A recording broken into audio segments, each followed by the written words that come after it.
गूळ आणि 1 वाटी पाणी तेवढे हा मापावर, ह्या मापावर गूळ घेतला आणि ह्या मापावरच पाणी घेतलं. आता ही ढवळलंय. हे आता झारा गूळ सगळा विरघळलाय. विरघळल्यानंतर 2 वाट्या पीठ, ही 1 वाटी झाली.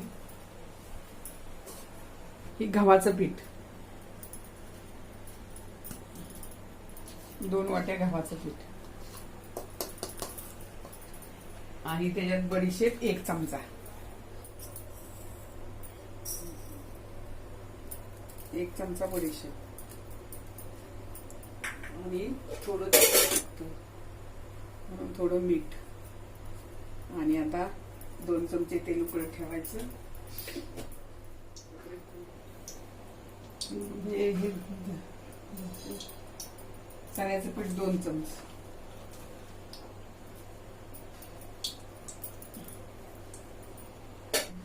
हे 2 चमचे तेल, हे 2 चमचे तेल उकळायचं आणि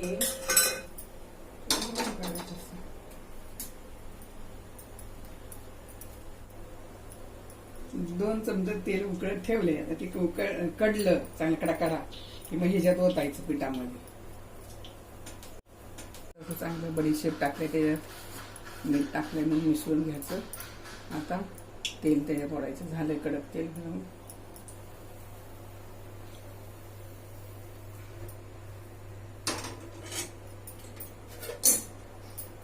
ह्या चमच्याने हलवायचं असं.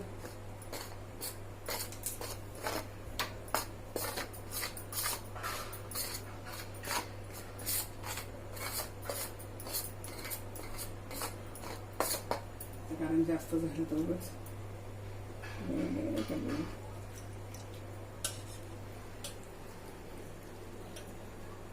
थोडं वाटायचं पहिलं. त्याच्यात काही घाण असली तर ह्या गाळण्यात निघून जाते.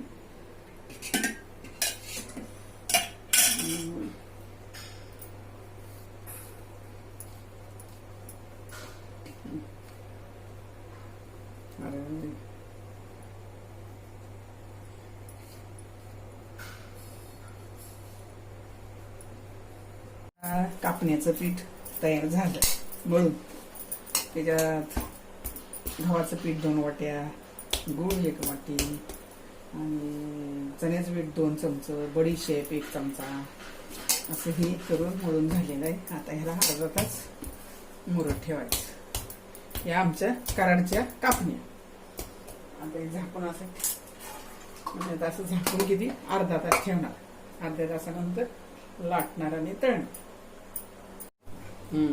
हे आता अर्धा तास झालं मी मळून ठेवलं होतं. अर्धा तास झाला आता मी मळून ठेवलं होतं. आता त्याला आम्ही एकदा असं करून घेतो. झालेलंच आहे चांगलं. आपलं जरा असं केलं तर एक गोळा काढायचा असा. जरा हे कापणी करताना थोडं कडकच पीठ असतं म्हणजे ते खुसखुशीत होतात. ते आता असं लाटायचं.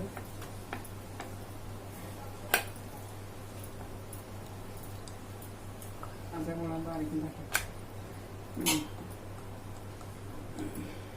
बरोबर असं. जास्त जाड नाही, जास्त पातळ नाही.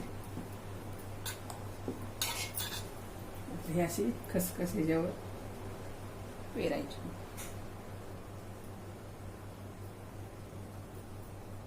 लावली पुन्हा एकदा लाटणं असं फिरवून घ्यायचं. असे खसखस लावून एकदा लाटणं फिरवून घेतलं. पुन्हा दुसऱ्या बाजूला एकदा खसखस लावायची. पुन्हा लाटणं फिरवून घ्यायचं. सगळे कसे लावायचे.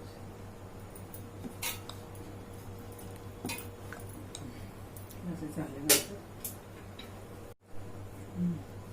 अशा कापायच्या कापण्या म्हणजे शंकरपाळ्यासारखंच. थोड्या मोठ्या मोठ्या शंकरपाळ्या छोटे असतात त्या मोठ्या मोठ्या कापून घ्यायच्या. असं झाल्या तयार बघा. ते होतील का त्याला कट हा, तेल गरम झालंय आता, आणि हे आता आम्ही अशा करून घेतल्या बघा, कापून बिपून. आता आता अशा टाकायच्या आणि खुसखुशीत असं लाल होईपर्यंत तळायचं.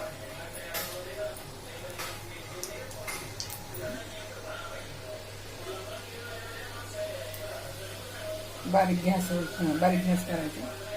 बारीक गॅसवर आणि अशा